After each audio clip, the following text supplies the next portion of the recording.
Yo les gars, j'espère que vous allez bien et que tout se passe bien de votre côté. Bienvenue dans cette nouvelle vidéo. Et aujourd'hui, j'aimerais vous montrer comment transformer votre envie en quelque chose de productif. Ok les gars, comment transformer votre jalousie, votre envie en motivation, en détermination. Alors, ce qui veut dire que là, je veux parler de toi. Parce que le plus souvent, lorsqu'on parle de jalousie, lorsqu'on parle des personnes envieuses, c'est toujours les autres. C'est toujours les autres. Ce n'est jamais nous. Donc aujourd'hui, je vais parler de vous les gars, de toi plus précisément. La plupart des gens se servent de leur jalousie de manière négative. La plupart des gens se servent de leur envie de manière négative. Ces frangins que vous voyez empoisonner d'autres frangins, premièrement, c'est parce qu'ils sont envieux, ils sont jaloux, et c'est parce qu'ils ne savent pas comment transformer leur envie, leur jalousie en quelque chose de productif. Si tu sais comment transformer ton envie, ta jalousie en motivation, en détermination, tu ne pourras jamais envier une personne au point de vouloir en finir avec sa vie. Ces frangins que vous voyez, souhaiter le mal à d'autres frangins, souhaiter le malheur à d'autres frangins. Premièrement, c'est parce qu'ils sont envieux, parce qu'ils sont jaloux et ils ne savent pas comment transformer leur jalousie en motivation, en détermination. Vous devez savoir que l'envie est une émotion comme toute autre. C'est une émotion comme la peur, la tristesse, la colère, la joie. Ce qui veut dire, de la même manière dont parfois tu es en joie, ok, c'est de la même manière dont parfois tu vas envier une personne. De la même manière dont parfois tu as peur, c'est de la même manière dont parfois tu ressentiras l'envie de jalouser une personne. C'est une émotion comme toute autre. C'est normal d'envier une personne, mais tu ne dois pas demeurer dans cette envie.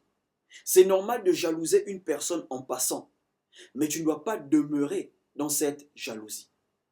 Si tu demeures dans cette envie, dans cette jalousie, tu deviens une personne envieuse.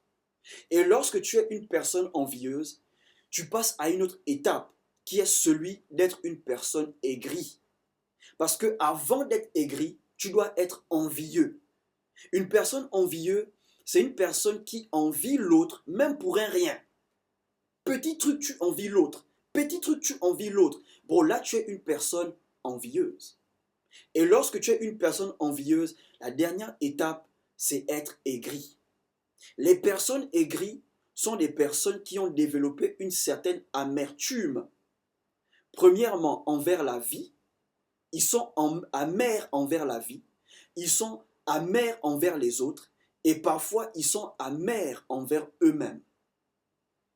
Ok les gars, ils sont amers envers la vie parce que les choses ne se passent pas toujours comme ils veulent. Ils sont amers envers les autres parce que là où eux, ils ne réussissent pas, les autres réussissent. Parce que pour eux, ça n'a pas marché, ça ne doit pas marcher pour les autres.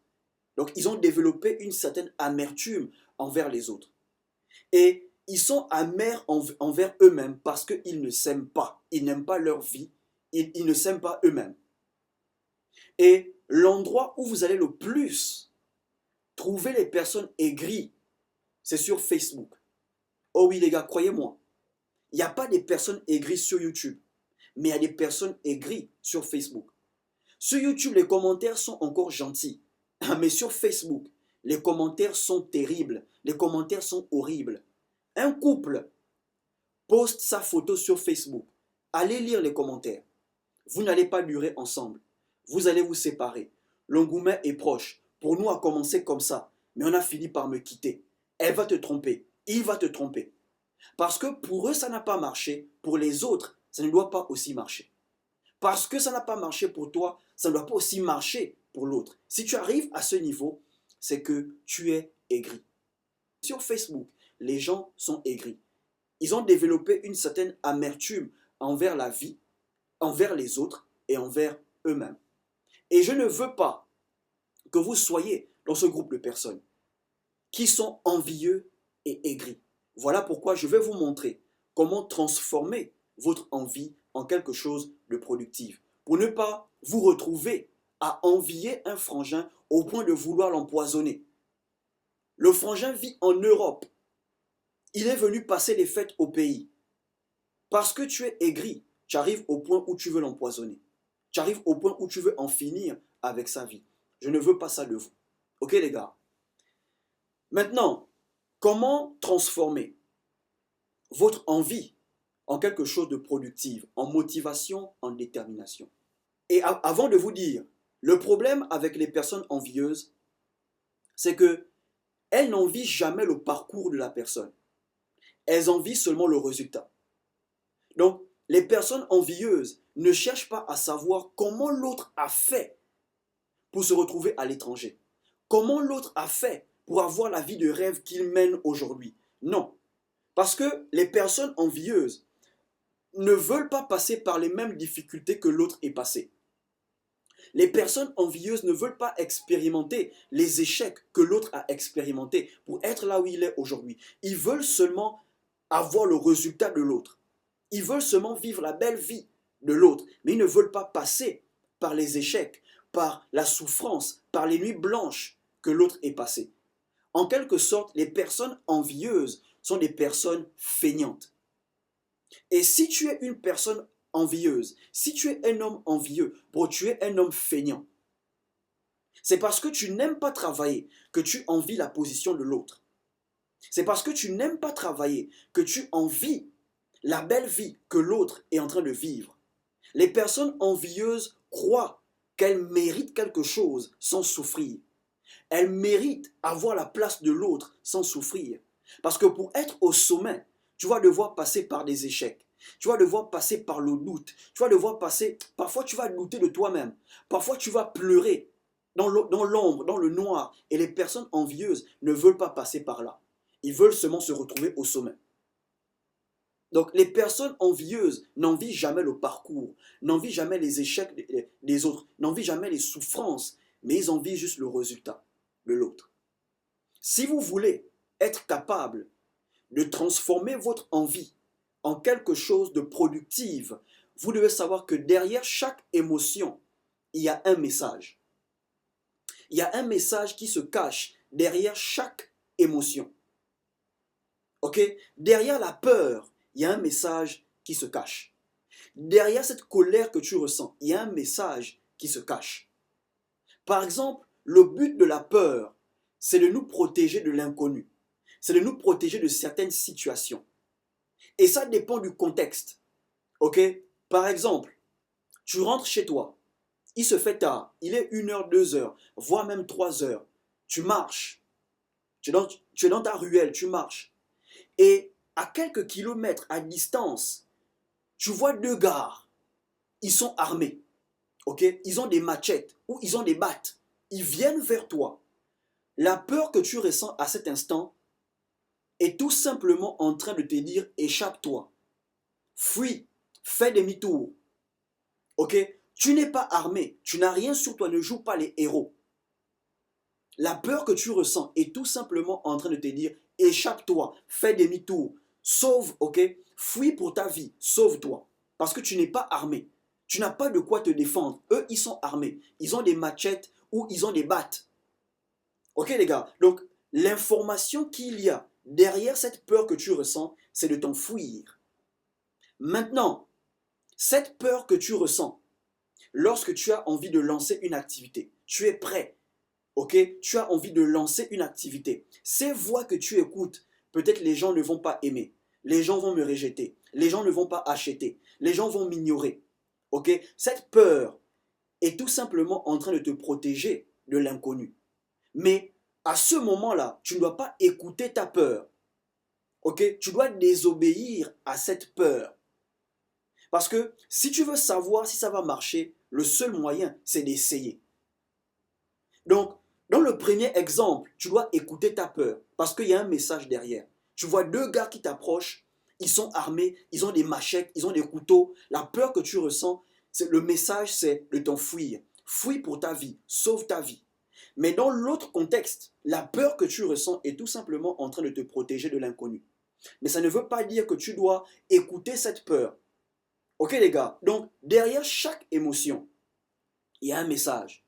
Maintenant, la question que tu dois te poser, quel est le message qu'il y a derrière cette envie que tu ressens? Quel est le message qu'il y a derrière cette jalousie que tu ressens?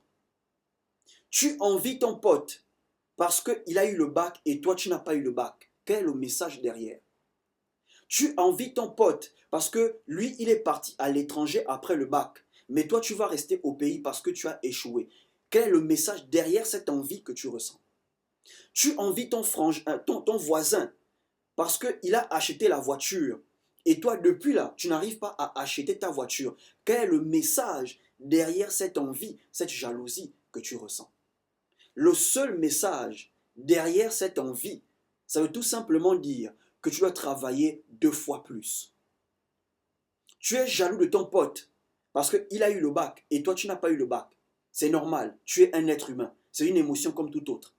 Mais le message derrière que tu dois comprendre, c'est que l'année prochaine, tu dois étudier 2 fois plus. Tu dois travailler 2 fois plus. C'est le message derrière. Tu envies ton voisin parce qu'il a acheté une voiture et toi, depuis là, tu n'arrives pas à acheter une voiture. Le message que tu dois comprendre derrière, tu dois travailler 2 fois plus pour avoir ta voiture. Ou bien ton voisin, ok, là nous sommes en période des fêtes, ton voisin, il passe les fêtes à l'étranger. Il passe les fêtes au Sénégal, en Côte d'Ivoire, au Maroc. Mais toi, tu es jaloux parce que tu passes les fêtes au pays. Tu l'envies parce que tu passes les fêtes au pays. Ok? Maintenant, ton voisin revient de ses fêtes. Il revient en 2025. Le voisin te salue, tu ne réponds pas le voisin. Or, le voisin te parle, tu ne réponds pas le voisin parce que tu es jaloux. Il est parti passer les fêtes à l'étranger. Le message derrière, ça veut dire que dès janvier 2025, tu dois travailler 2 fois plus pour que décembre 2025, toi aussi, tu passes les fêtes à l'étranger. C'est comme ça que vous devez voir les choses lorsque vous enviez une personne parce qu'elle a quelque chose que vous n'avez pas. C'est comme ça que vous devez voir les choses lorsque tu es jaloux d'un frangin parce qu'il est à un niveau où tu aimerais être. C'est comme ça que tu dois voir les choses. Dis-toi juste que tu dois travailler 2 fois plus. Dis-toi juste que tu dois pousser 2 fois plus. Tu te lances sur YouTube, à peine tu as commencé, tu te plains. Non, je n'ai pas les vues, les autres ont les vues. Tu commences à envier les chaînes des autres. Mais ce que tu ne sais pas, c'est que les autres aussi, ils ont commencé comme toi. Les autres aussi, ils n'avaient pas les vues. Les autres aussi, parfois, on les ignorait. Et aujourd'hui, ils ont les vues. 10 000 vues, 20 000 vues, 30 000 vues. Donc, tu dois voir le message derrière cette envie que tu ressens.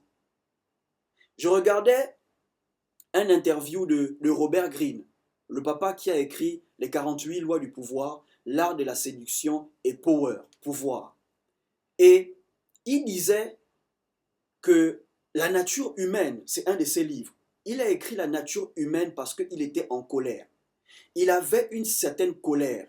Il en avait marre de voir les gens se faire abuser. Il en avait marre de voir les gens se faire manipuler. Parce que les gens ne savent pas comment les gens fonctionnent. Ils ne comprennent pas la nature humaine. Donc, il a pris cette colère et il a tourné ça en quelque chose de productif. Il a dit tous ces livres qu'il a écrits, les 48 lois du pouvoir, l'art de la séduction, il a écrit ça sous l'effet des émotions. Il avait une émotion. Donc, il a tout simplement tourné ses émotions en quelque chose de productif. Ok frère, si tu veux être motivé, sers-toi du succès de ton voisin pour te motiver. Ne te sers pas du succès de ton voisin pour être aigri, pour être jaloux, pour ensuite vouloir en finir avec sa vie. Non bro, non. Demande-toi, quel est le message derrière cette jalousie que je ressens? Quel est le message que l'envie essaye de me faire passer? Bro, tu as raté ton bac, ce n'est pas grave. Ton pote célèbre son bac. Va célébrer le bac avec ton pote. C'est vrai, tu as mal, mais va célébrer le bac avec ton pote. L'année prochaine, travaille 2 fois plus. Étudie 2 fois plus. Même si qu'il faut que tu rates certaines soirées, ok? Même si qu'il faut que toute l'année, tu arrêtes de partir en boîte de nuit. Mais le message que tu dois comprendre, c'est que l'année prochaine, tu dois bosser 2 fois plus. Ton voisin est parti passer les fêtes en Europe. Tu as mal, c'est vrai, ok? Mais transforme ça en quelque chose de productif.